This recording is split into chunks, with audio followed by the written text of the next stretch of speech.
Hello and welcome to the Film Pulse Podcast. This is episode number 380. My name's Adam Patterson. With me today we got Kevin Rakestraw. Hey, Kevin. Hi. How's it going? It's all right.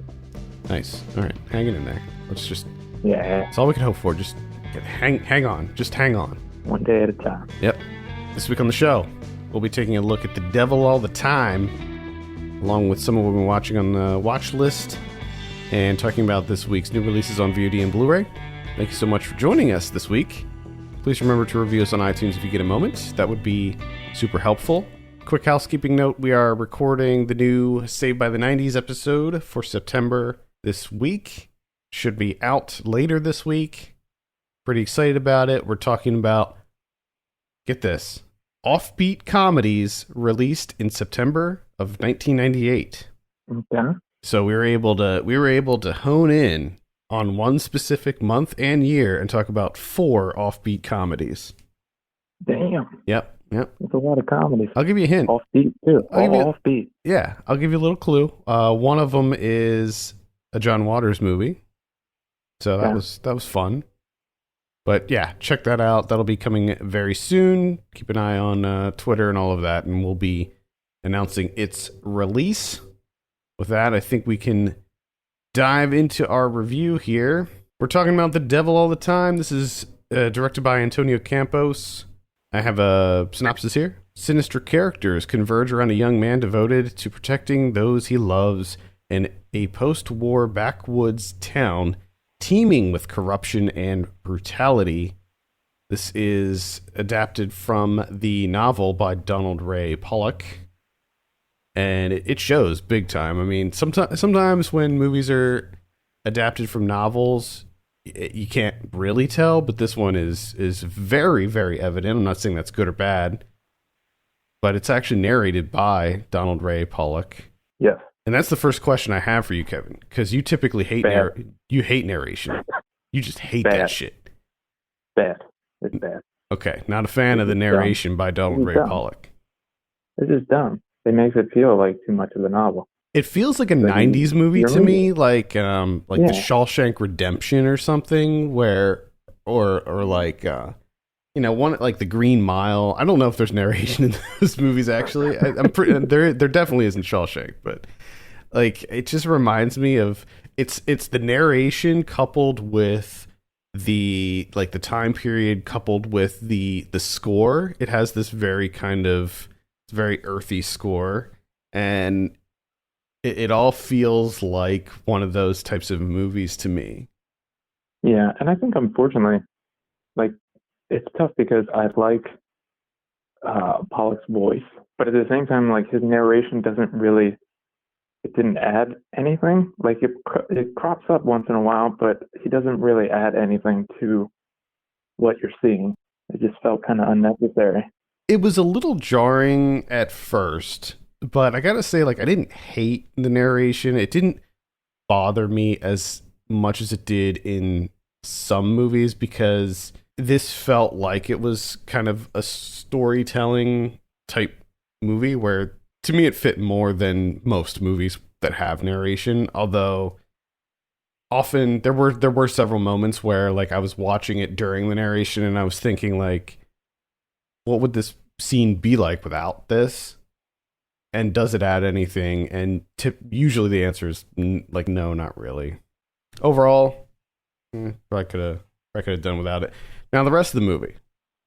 This is a pretty large scoping tale here. It mainly focuses on Tom Holland as Arvin Russell. But it's a lot more than that too. I mean, it starts off with talking about his father, who's played by Skarsgård. Why am I blanking on his Bill Skarsgård? Bill. Yeah, who, by the way, has gotten a lot better as an actor since I first saw him on that whatever that Netflix show was that was really bad. Hemlock Grove. Okay.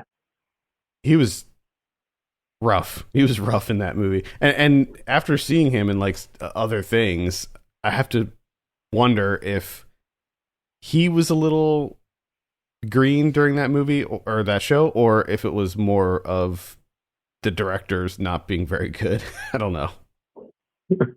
But anyway, he was good in this, and then you have these other kind of side stories going on. Basically, it's just about a town that's just so filled with corrupt, awful people doing corrupt, awful things.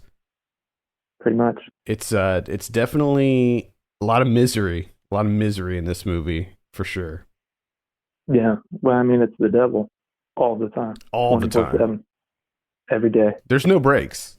There's never reprieve from the devil. The devil never takes. He's coming at you from all angles. He's always got stuff cooking. He's a busy guy. Hell of a cast in here. You got Robert Pattinson playing Preston T. Garden. Delusions. I love that. We definitely have to talk about that then. I mean, Sure. what a role for Pattinson here. I said this while I was watching it, that I love that there's all of these diehard like tween girls who are still huge Robert Pattinson fans and like follow him, follow everything that he does. And in recent years, they've been forced to watch movies like The Devil All the Time and Good Time and all of these, not huge Hollywood blockbuster movies that he's been doing. And I just love it. It is wonderful. I love his choice of accent that he goes with, and I loved reading about that he just absolutely refused to work with a dialect coach, considering everyone else did, and he was just like, "No, I'm going to come up with my own thing." He just did his own thing. I'm going to do my own thing, which I absolutely love, because if you're a movie, you're adapting this book that's set in like 50s/60s Ohio Valley area, right? So you have this period piece with the very distinct people, and then your entire cast is just Australian and British. It's like, you know what? No, it's like, let's not do a dialect coach. It's your fault for casting all these people that aren't American. So I'm just going to make up my own thing. I just love that choice. I think for a lot of actors, a lot of like British Australian actors, it's easier for them to do the Southern accent than it is to even mask the just the regular American accent. But it's funny because it's Ohio. It's not even. Yeah, but you know damn well the people in those areas have that accent. People in York have that accent, for God's sake. Yeah, but still, it's just like, it just seems unnecessary. Seems like a waste of money too. The dialect coaches? Yeah, to be like, okay, I'm going to have this huge, expansive cast, and 90% of them are going to be Australian and English, and then I'm going to force you guys to work with dialect coaches in order to get the Ohio Valley accent. Yeah, I mean, sometimes I think it would make more sense. Like if it was set in Baltimore, like the Baltimore accent, that's a tough one. That's a toughie for people to really nail down. But yeah, I can see where you're coming from there. I mean, and I don't know. There's just a part of me that really appreciates Robert Pattinson just being like, nah, you know what? I'm going to just come up with my own dialect. Just going to do my own thing. I mean, it worked. I love the character. Yeah. He was such a scumbag in this. He was just like constantly sweaty and gross, and loved it. And the scene with the chicken livers and all that. Oh man, he was so great in this. Stick 2 fingers right in there. Disgusting. Fucking pervert.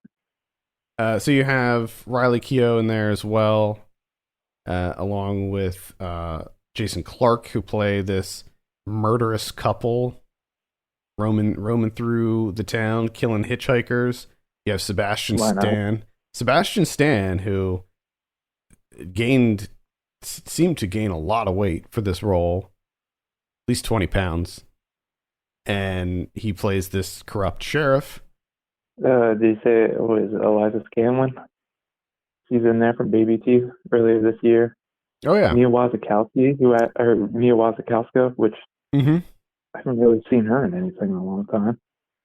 she was huge there for a while, for a stretch, Hmm. right? It seemed like she was in everything, and then she just kind of disappeared for a little bit.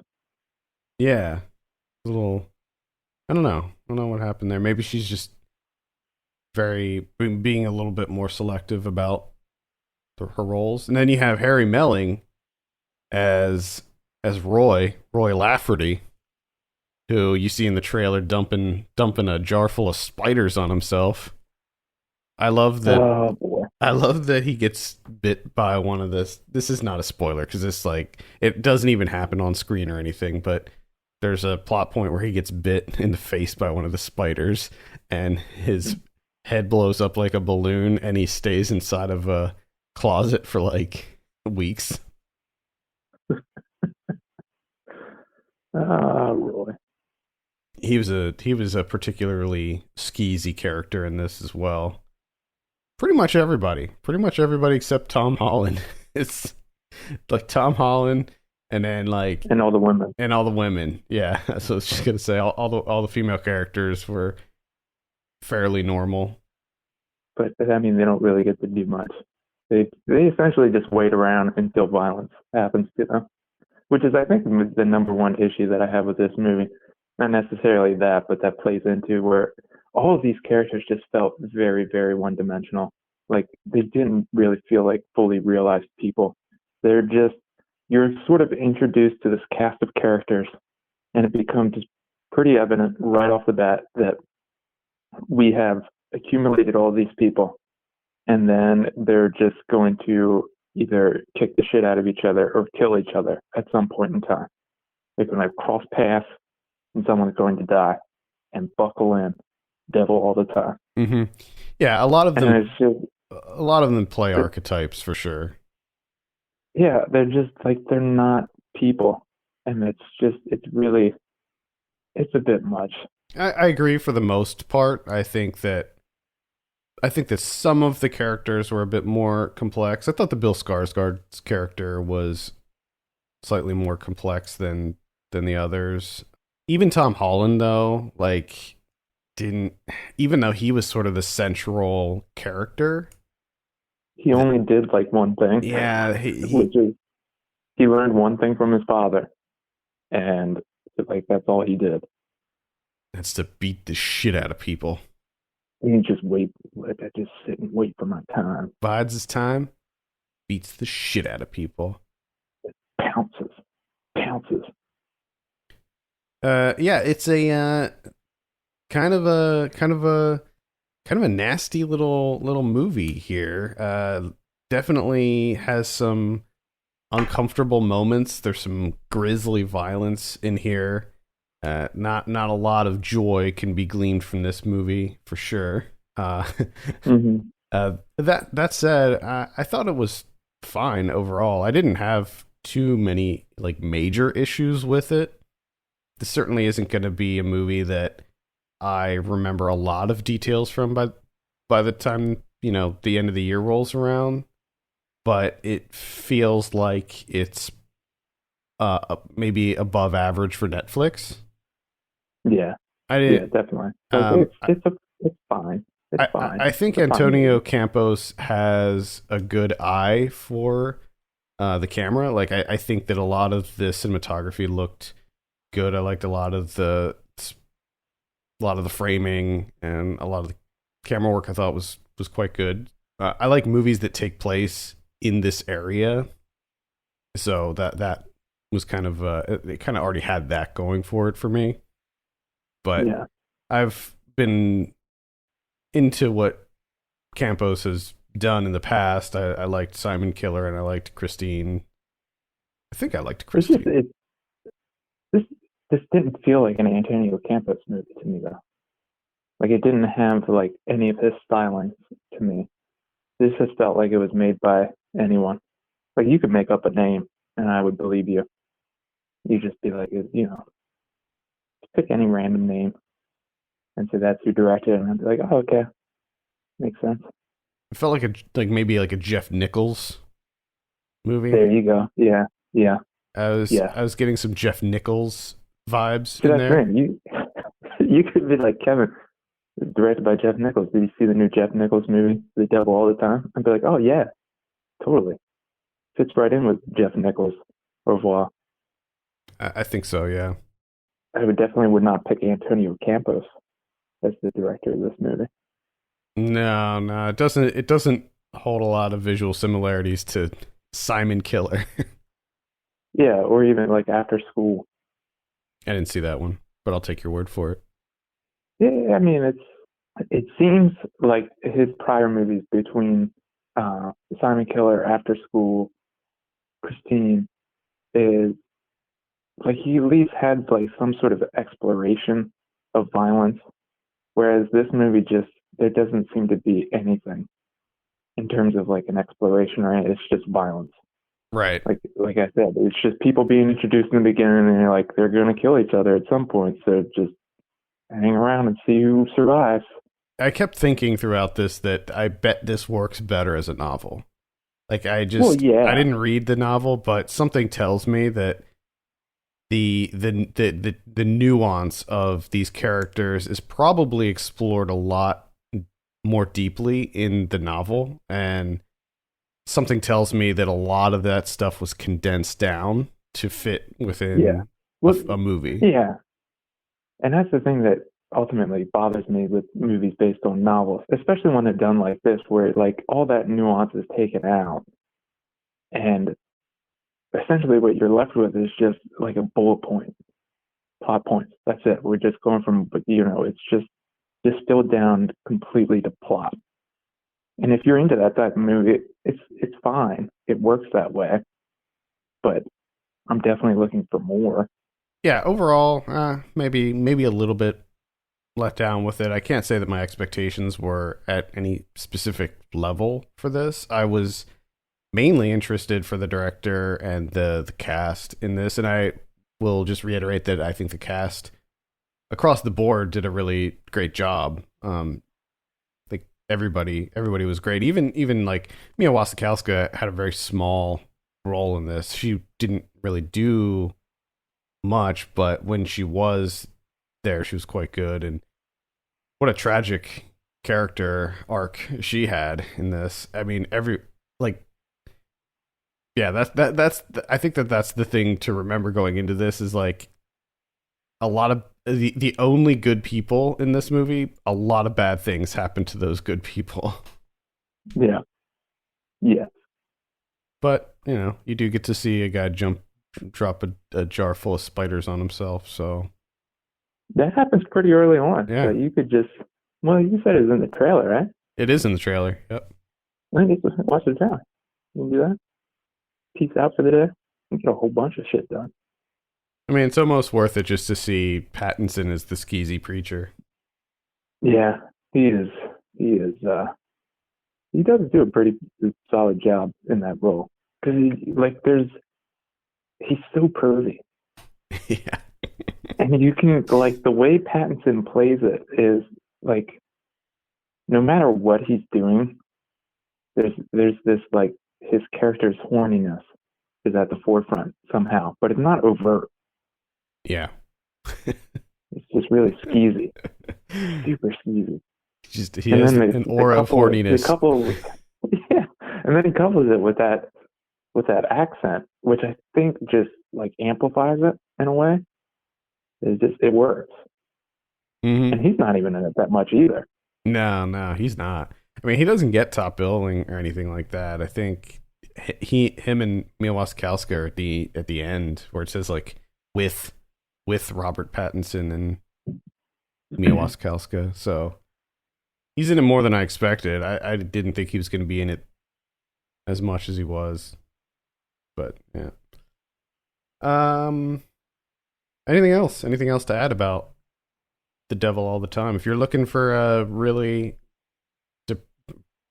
depressing experience, Yeah, go for exactly. I mean, just in terms of like filmmaking and such, there's just not a whole lot of anything memorable to me outside of just the bleakness. I will say, Even the and bleakness, I've seen plenty of movies that are darker and bleaker than this. yeah, most definitely. I want to say, I would just want to reiterate that even though the narration didn't necessarily work, you had said that the well, God, I forgot his name. Donald Ray Pollock did a good job with the narration. Like his voice fits the aesthetic, the theme of the movie, and I just want to sort of reiterate that. I think that I don't know if like if you're into audiobooks, I don't know if he reads the audiobook version, but I hope that he reads the audiobook version because I feel like oh no, he doesn't. I just looked it up. Well, that's missed Yeah, opportunity. that's a really missed opportunity because I think that he does a great job with the narration, like just delivery wise. Yeah, like the cadence and everything. And I would actually listen like if the audiobook was narrated by him, I would consider listening to it. Just Either that or narrated by Robert Pattinson doing his I accent. wouldn't be able to take it seriously then, though. Oh my god. I I love although it. now that you said that I do want to hear Robert Pattinson narrating the part where the guy puts the jar of spiders on his face. Oh my god. All right, let's give this a score. Kevin, what are you going to give The Devil All the Time? I give it like a 5, right down the middle. Yeah, I'm sitting at like a 5.5, 6 for this one. Uh, like I said, enjoyed the performances. I thought that overall it was fine, but it didn't really do much to sort of wow me. All right, let's talk about someone we're watching. Since we had off last week, I'm not sure whose turn it is. We'll just start with you, Kevin. Okay, I got Nightbreed, 1990, Clive Barker, Ah, Nightbreed. that's right. You Yeah, mentioned but that you wanted to talk about this. yeah, Nightbreed. I'm pretty much I'm like a street preacher with Nightbreed. If I see you out, I'm gonna stop you and ask you if you've seen Nightbreed, and if you haven't, you should, without a doubt. This is on Amazon Prime, and man, I just wish there was more Clive Barker movies I know. because it's so disappointing that there's only what 4. Yeah, yeah, maybe three or four. Three. And it's just there's just so much. They're just so fantastic. Like everything about them, like the mythology, the world building, the costuming, the effects. Like it's all just unbelievable.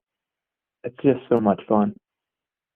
And Nightbreed, I think it might be my favorite out of his movies. I love Nightbreed. And We talked about Nightbreed on the '90s podcast. It was a Halloween episode. I can't remember which one, but we definitely talked about it, and I kind of espoused my love for Nightbreed on that show. Everything about Nightbreed, I think. Any of these like '80s, '90s movies that like just dive headfirst into the prosthetics and just let the effects crew go nuts with creature design, I love. Like yeah, I recently well, and got it's not. this is just sort of a tangent, but they're releasing the movie Little Monsters with Fred Savage on Blu-ray very soon, and I got a copy on Blu-ray, and I can't wait to go back and revisit that. Nice. Well, it's even like they introduced like I guess the main monsters of Midian and Nightbreed, and you're all like the character design, monster design, the prosthetics, everything. You're like, this is fantastic. Love this. Great, great creativity. Enjoy all of it. But the further the movie goes along, they go deeper and deeper into Midian, and it just gets bigger and bigger and just so much more expansive, and it's just so impressive.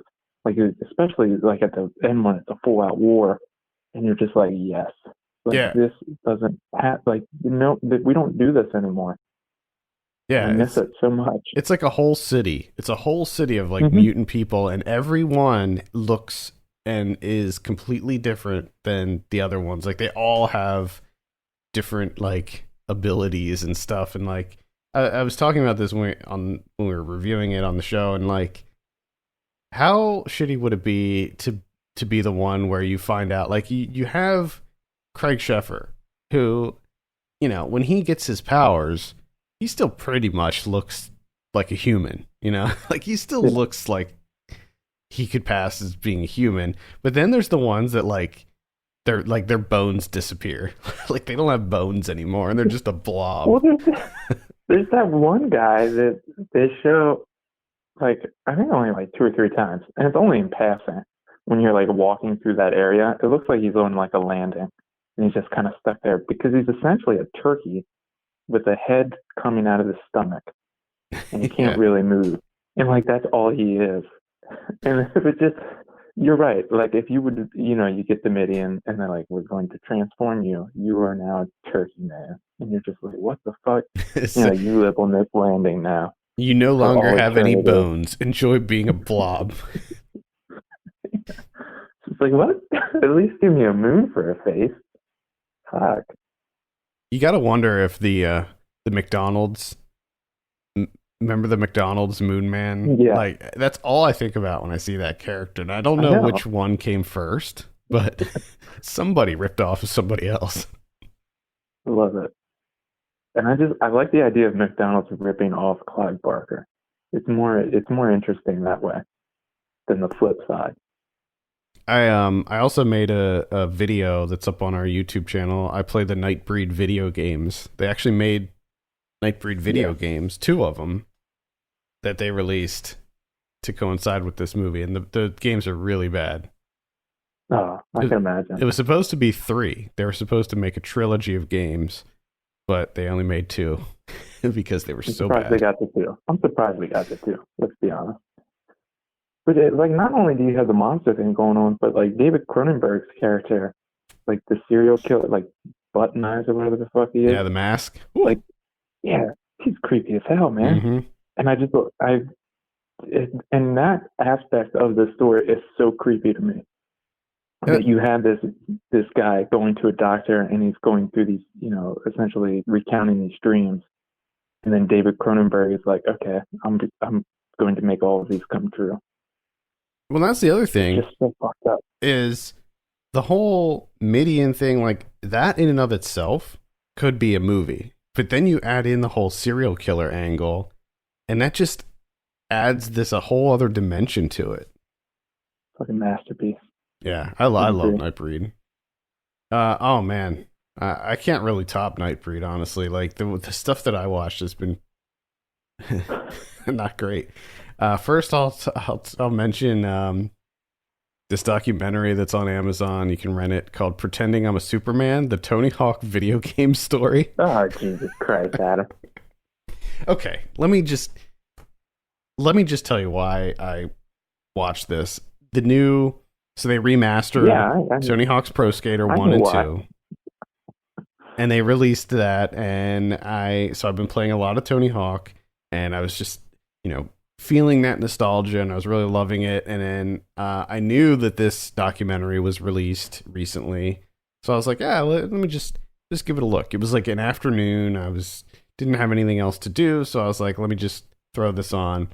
And it's worse than I had imagined. I mean, talk about a documentary that just doesn't need to exist. This is it. Like, they don't really get into anything. Like, there's no meat here. Like, they briefly talk about how they decided to make the game and stuff, but it's not a very interesting story. Like, there's just nothing to it.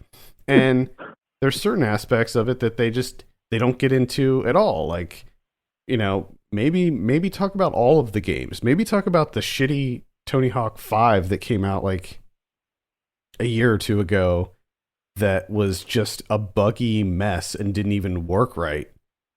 And the reason that they've released it is because they wanted to keep the license. And like, do a deep dive. If you're going to make a documentary about this, just do a deep dive. And also, like, I mean, even the title bothers me. The Tony Hawk Video Game Story. Like, it makes me feel like the person who directed this, Ludwig Gurr, doesn't even know is not familiar with the games at all. Like, it's called Tony Hawk's Pro Skater. So why would you call it the Tony Hawk Video Game Story? It's just, everything about it feels cheap. And I think someone on, Andy Young on Letterboxd said in his review, essentially a filmed Wikipedia page. And at one point, they Yeah. literally filmed the Wikipedia page, and that's exactly what this is. It's just, it's nothing. It's a nothing of a movie. They interview, Well, they interview some cool that's pretty people, good. like they interview Eric Costin and Steve Caballero and Rodney Mullen, all the main people from the first two games. But yeah, no. That's what you get. I could have told you that. I could have told you. I knew, I had a feeling, but I was, as I said, I was playing the games, was feeling nostalgic, and I just wanted a entertaining little story about the Tony Hawk games. This is not really that. Incredible. Well, after Nightbreed, David Cronenberg. So I watched David Cronenberg movie, The Dead Zone from 1983, Mm. also on Amazon Prime. Christopher Walken, and this is Cronenberg doing Stephen King, Hmm. where Christopher Walken's a school teacher. He ends up getting in a car crash, and he's in a coma for 5 years, and he develops this new ability. Right, he touches your hand, something bad happens to you. He has that vision, and it jolts him, which is really interesting when they do this. I, Man, it's like a big time jolt to his system. And and then he quickly realizes that he can kind of like help you out. He can give you a heads up, like, hey, this is gonna happen. So, your house is on fire, your daughter's about to die. Maybe call the fire department. And he's saving lives. But also at first, he's like, I don't want this. Can't handle it. This is too much for me. So he kind of like disappears. He moves away. He doesn't want any part of this. He just wants to tutor some kids. But then things get big with Martin Sheen as a guy running for senator. And he happens, Christopher Walken inadvertently happens to shake his hand, and he finds out, shit gets real, because at some point Martin Sheen's going to become, like the biggest murderer in all of human history. And it's just like the levels that this movie takes, because it's all, like the first, it's just your house is on fire, save your daughter. He helps with an investigation because they have no leads, so they bring him in, and he's able to help out. And then it's just small scale stuff for the most part, and then it takes it just this huge leap to just absolute worldly destruction. And of course, you have Christopher Walken giving a great performance, because it's the Christopher Walken that we've all essentially come to see as kind of like a joke, right? But this is before that happened, before he kind of came with caricature of himself. Hmm. All in all, pretty solid movie. It feels very much like a Stephen King adaptation. It doesn't really feel like a David Cronenberg movie, which is surprising. You can definitely tell that this is like his most commercial, like taking it easy, the safe route type film for him. And I'm just wondering what this movie ended up financing. You know what I mean? Because like from the outset, just the idea of Cronenberg doing Stephen King is odd to me. Yeah. Yeah, I think it always, his movies seem to always work better when it's like his own ideas. Yeah. No, he does do a really good job. Like when Christopher Walken has the visions, that's where this movie shines. Like the way he films that Hmm. is really phenomenal. I remember liking The Dead Zone. Yeah, I enjoyed it. It's good. Like I don't know what it is, but like Stephen King adaptations just have this like certain feel to them, and this is, it's like a perfect encapsulation of that. Yeah. I saw The Social Dilemma, directed by Jeff Orlovsky. This is an exploration of social media and the tactics that they use to get us addicted to social media, and the possible dangerous impact that that could have on us as a society. For me, someone who is, I work in technology, it's there's not a lot new here. Like I was already sort of familiar with the tactics and things that they used, but I think for a lot of people this will be a really sort of interesting and hopefully eye-opening documentary about the possible dangers of social media. The one thing that I didn't like is that it is so in between the like sort of standard talking head style stuff, they do these like there's this like dramatization of like a family who has some people addicted to social media and like the impact that that has on them as people and like the sort of rift that it causes within their family and stuff like that. And it felt really lame to me. Like I just was not into the fictional aspect of this that sort of intercut in with the documentary. It just did not work for me at all. Like I didn't find any of it to be interesting, and there wasn't enough there. It almost felt like when you're watching like a Christian movie, like Fireproof or something, where it has this like lame moral to it. Overall, it's got some good information in it, but it's a little meh for me. I watched Golden Horns. This is also on Amazon Prime. This is a Russian movie from 1972. It's directed by Alexander Rao and Viktor Makarov. And this is a fairy tale fantasy movie. And going into it, I was thinking more of an adult kind of retelling, or at least presentation. But this is pretty much like a kids movie, which is not necessarily bad. It's just my expectation was like way off course here. But with it being 1972, it's a Russian movie, fantasy, fairy tale type thing, and like the costuming and everything felt a lot like Sigmund and the Sea Monsters, that type of thing. Those old shows, and it's weird. It's definitely weird. It's there's two these twin girls.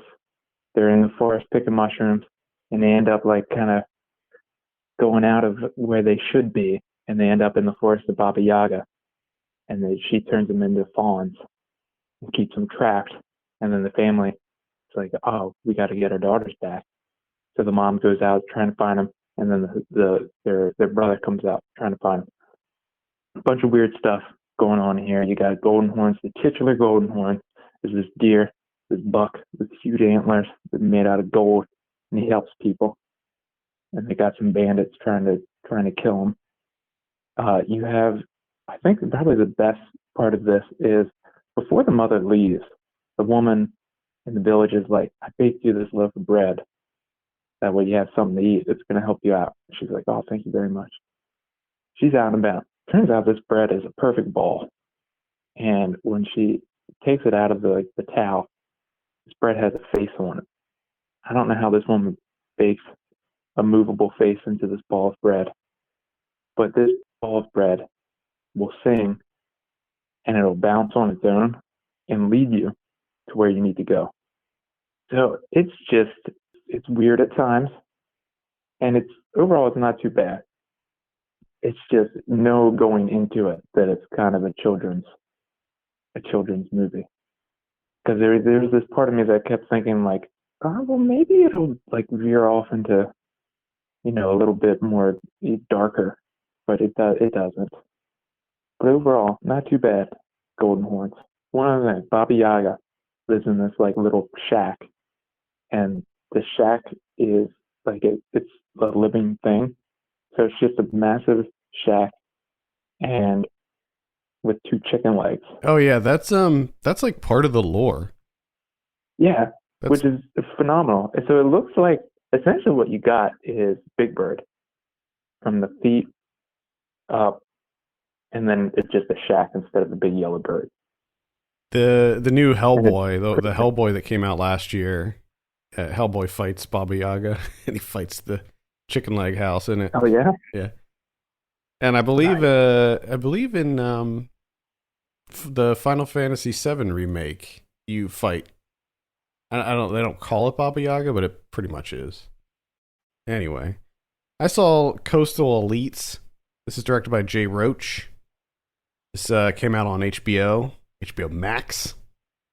Oh yeah. This is basically it's basically a play. It was shot in during the pandemic, so all of the actors are presumably at home, and it's just a series of monologues. So it begins in I want to say January of 2020, and then goes like there's like several months, and it goes up to now. And you have Bette Midler, Caitlin Dever, Daniel Levy, Sarah Paulson, and Issa Rae in there. So tremendous cast, and they all give really, really great performances, and they're all sort of just reflecting on what's happening in the country with the pandemic and with Trump and all of that. And some of I mean, each one of them gives like maybe a 15 to 25-minute monologue. Some of them feel like they overstay their welcome a little bit, and I will say, like, if you're a centrist, if you're a Republican, if you're leaning towards the right at all, you will absolutely despise this movie. Oh my god. This is a movie that is very specifically designed for liberals, because when you see it, you'll know, like, it's a movie that's like constantly ripping on Trump and the mishandling of the pandemic and all of that stuff, which is fine for me, but for anyone else, not that they would see this movie anyway. But Yeah. overall, I think that it had some really funny moments. It had some poignant moments. I mostly enjoyed the monologues. I mean, Bette Midler, hers, unless I'm mistaken, I think that she just straight up just delivers hers without any kind of like cuts or anything. I mean, she just destroys hers. I mean, she's so good. But it's fine for what it is. It's Okay. it's fine. Like I slapped this in the old Google machine, and it popped up, and like as soon as it popped up, just everything about I'm just like, oh, this looks gross. Yeah. This looks awful. It's Like I don't know if you can make something worse. it. Yeah. I can't really recommend it, just because I don't know. I don't know who this is for. Like, I don't know that it's doing any good. It's it's for coastal elites. It's right in the title. Yeah, I guess that's what it is. Oh man. Because I don't know. Like, at one point, it seems like it's sort of poking fun at coastal elites, like Bette Midler's character especially. But it's like, is it appealing to them, or sort of poking fun at them? Maybe a little bit of both. I don't know. It had its moments, but overall, I really can't recommend it. Yeah. No, that sounds awful. Watch The Ghost Who Walks, available on Netflix. This is from 2019, directed by Cody Stokes. It's a crime movie starring Garland Scott, plays the main character who he's in jail. He decides to rat out the entire crime family, which essentially marks him as a dead man. But he does this in order to get out of prison early so he can see his daughter. Never met his daughter.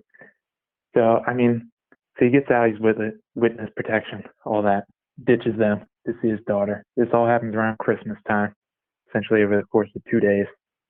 And, of course, the crime family's after him, want to kill him.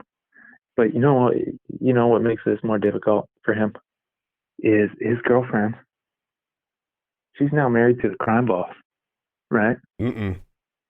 So it's not just that he's trying to see his daughter and the crime family's after him, they're trying to kill him, right? His daughter lives with the crime boss.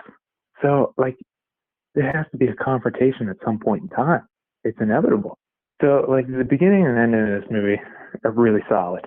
The middle kind of sags a little bit because essentially what you have is him kind of like waiting in order to like meet his daughter. So it's him just essentially laying low. Uh, but they do some stuff in order to set some other stuff up down the road. Most of which is he spends time with Frank Mosley's character, this guy named Stitches. It's kind of this like petty criminal type guy, swears a lot. He's kind of there for levity. And performances from those two really solid. Everyone else is kind of a mixed bag. There are parts where the action kind of gets ramped up, and it is a pretty slick looking movie at times. So all in all, I would give it a light recommend. I was kind of surprised by it. I'll have to give this a look. This looks pretty good. Yeah, it's not bad. The last one I saw is This Is Paris, which is the Paris Hilton documentary directed by Alexandra Dean. This is on... Did you watch like all documentaries? I wasn't... I mean, no, but I watched a lot of 90s movies in preparation for the 90s podcast, and then I watched a couple things that I can't talk about yet on the show. But anyway, I did watch the Paris Hilton documentary. This is on YouTube, so you can give it a look on there. I think it's free. I think it might be free on YouTube. I don't know. I have the YouTube Premium. I signed up for a trial like a couple weeks ago. I was about to say, did you pay for it? No, I signed up for the YouTube Premium trial because I was getting really annoyed with the ads on YouTube. So I was like, all right, enough of these ads. Anyway, this is actually a pretty good documentary. It dives into the life of Paris Hilton, and it follows her around, and you get to know sort of the real her. Nobody really knows the real Paris Hilton. In fact, I'm not even sure she knows. And at one point in the movie, she says that she doesn't really even know who she is anymore. That the sort of veneer, the act that she portrayed for so many years, sort of just took over who she was, and the voice that she did and stuff. Like, that's not her real voice, and she has like a hard time even not doing that sort of whatever voice that was that she did. Yeah. So it's actually kind of a fascinating documentary about her life, and it goes to some really interesting places because you learn more about this like sort of childhood trauma that she endured and where the steps that she's taking to prevent other girls and women from having that same trauma put onto them. So I think it's worth a look, and I think that it does a good job in showing Paris Hilton in quite a different light. Now, I can also see how some people, maybe more cynical people, will look at this and just be like, oh, this is her just trying to correct her image or something like that. But that's not really how I felt after watching it. So yeah, I would say it's a light recommend for this one. All right, let's talk about some VOD releases.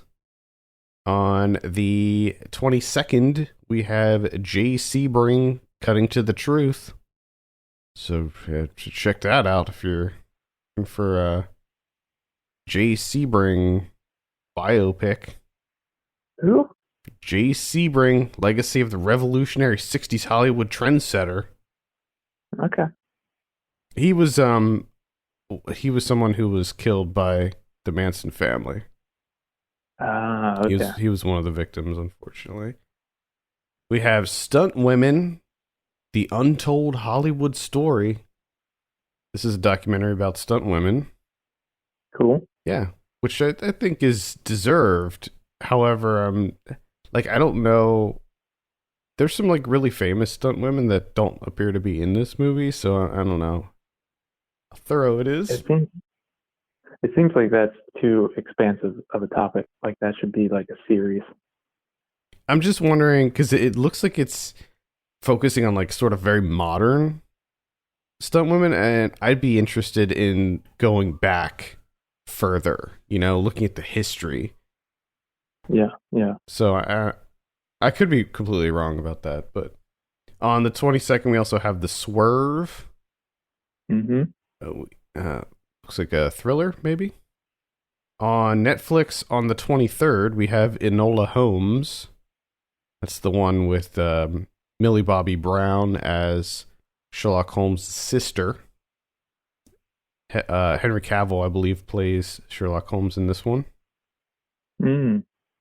Could be fun. Who knows? You don't know. You don't know. I'm tired of Sherlock. Move on. We have it'll never move on because it's in the public domain, I believe. So we'll be forever getting Sherlock Holmes because anybody can do it. Well, then I'll do it. There you go. Okay, I'm gonna make a Sherlock Holmes movie. Do it. Your dog can be Watson. That'd be funny. No, my dog's gonna be Sherlock. Oh, okay. Well, yeah, that'll work too. On the 25th, we have Rogue Warfare: Death of a Nation. Damn. Failure's not an option. That sounds bleak. Yeah. I feel like we just got one of these Rogue Warfare movies. Like just a couple months ago, it seems. We have a movie called Dead. This is a virtual theatrical release. This is a horror comedy, I believe. It's about a guy who can see ghosts. He's a stoner who can see ghosts. And he ends up meeting up with the ghost of a cop who needs to find a serial killer. Oh boy. Could be funny. Also on the 25th, we have Ava. This is with Jessica Chastain and Common and John Malkovich, Colin Farrell. It's quite the cast. She's a deadly mercenary who works for a black ops organization and specializes in high-profile hits. That sounds awful. Ava, kill or be killed is the tagline on that one. Come on, guys. It's directed by Tate Taylor, too. No, thank you. I don't even know who that is. Who is that? He directed Ma and The Help. Oh. No. Yeah. No. That's about it for VOD. As always, check the website at filmpulse.net for the latest entries in that calendar. We're always keeping that up to date, and there's been a lot of changes, so be sure to check that out. On Blu-ray this week, we have Full Metal Jacket 4K. It's got a cool looking cover. We got Whiplash coming out on 4K. We have From Dusk Till Dawn. I feel like that's been released 1 billion times. We have The Faculty from 1998. The Wind Rises from 2013. The Rob Zombie trilogy. And we have Scream 3 movie collection. That's Scream 1, 2, and 3. Not 4. Not good enough to get Scream 4 in there. Just the first 3. The Mask of the Red Death, starring Vincent Price. Now, this is actually an individual release, part of the Vincent Price collection that's coming out, which contains 6 Vincent Price films. His work from 1960 to 71. So if you're a Price head, you're a big Price head, check that out. All right. We have Serendipity from we have Serendipity from 2001. That's the John Cusack rom-com, Kate Beckinsale. It looks like Jackie Brown is getting some sort of new Blu-ray release. These look like they're just like re-release. Like it doesn't look like there's anything new about these. I Love You to Death from 1990. That's probably the first time that's on Blu-ray. It's got to be. The Crow from 1994 getting a new Blu-ray release. The Others from 2001. That was horrible. Mimic 3 movie collection. So we got 3 Mimic movies in there. I don't know if that's all of them or not. I didn't know there was 3. I don't think I did either, actually. Yeah, it looks like there's a whole bunch of re-releases here, like Sin City, Kill Bill, Pulp Fiction, Gangs of New York. There's some kind of like thing here where they're dumping a whole bunch of things out here on on Blu-ray that are already on Blu-ray, so I'm not sure why that's necessary. So I'm just going to skip over all the rest of these. Baby Teeth is coming out. I can't really recommend that one, although a lot of people liked it. Yeah. The Dead Ones, some kind of horror movie. The Switch, that's the comedy with Jennifer Aniston and Jason Bateman. Extract, another Jason Bateman comedy. Iceland is Best from earlier this year. Watched the trailer for this one, and it looks so bad. Don't Read This on a Plane. The Search for Simon from 2013. It's got a really silly looking cover. Here's a movie just called Shush. Shh. Shh. Yeah, SHHHH. Shh. How many H's? Well, interestingly, there's 4 H's on the poster with an exclamation point. Now, the listing only has 3 H's. Okay. No, I'm incorrect. It has 4. It just looked like 3 on the smaller font. So this is interestingly enough, there's a lot of movies called Shh.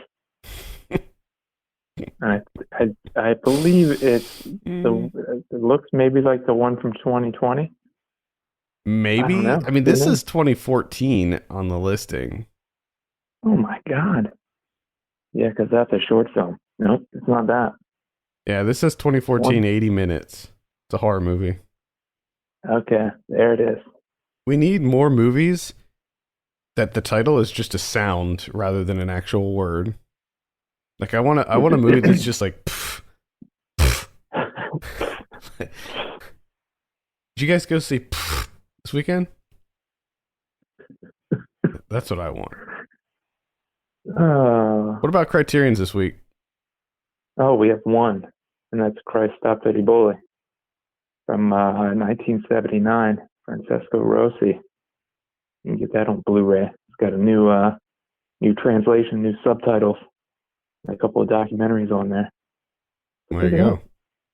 Do it. I think that's going to wrap it up for this week. Thank you so much for listening. You can send us your questions and topics to podcast@filmpulse.net. You can follow us on Twitter @FilmPulseNet, @FilmPulseKevin. And if you have a minute, consider reviewing us on your podcast platform of choice. For Kevin Rakestraw, my name's Adam Patterson. We'll see you next week.